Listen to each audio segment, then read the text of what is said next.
choose. May matagal ng isang tanong na walang gustong imbestigahan, pero sa sobrang daming artista, bakit si Camille Prats ang paborito nating Mars? Mga tiktropa, mag-ingay para sa ating paboritong Mars, Camille Prats!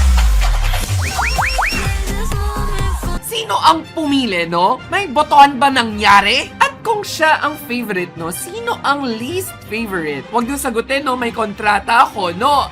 Ang ganda! So when I found out na siya ang main speaker sa Home, Heart, and Harmony by Garden City, So ano po ba ito? I did what any responsible citizen searching for the truth would do! Pinuntahan ko siya at ladies and gentlemen, hindi lang ako pumunta. Tinanong ko rin siya. Alam ko hindi kayo nagtatanong, but Camille Prats said in her presentation, home is the place we choose. Heart is the love and values we bring. And harmony is created when home, family, work, and future support one another. Guys, hindi to inspirational talk. This was a surprise quarterly performance review ng pagkatao ko! Alam mo yun, no? Nakangiti lang si Camille habang nire-reorganize niya ang priorities ko in public. Pero alam mo, hindi pa tapos ang investigasyon. You know, after the event, dinala kami sa Garden City Experience Center. At doon, mga be, the speech had a floor plan for work by co-working space. Para may designated space ka to send that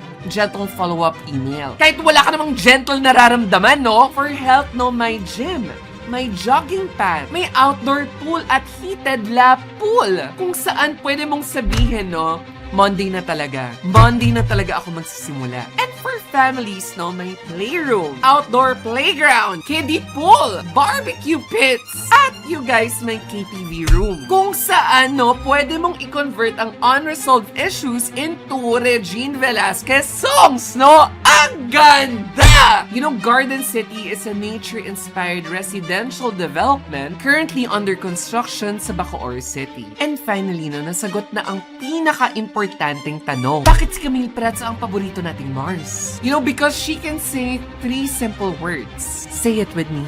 Home, heart, and harmony. And Garden City took that idea and gave it actual rooms, amenities, and a freaking floor plan! So, if you're already entering your homeowner or investor era, visit the Garden City Experience Center at Aspire Corporate Plaza. Or message at Garden City PH to ask about available units or current offers, no?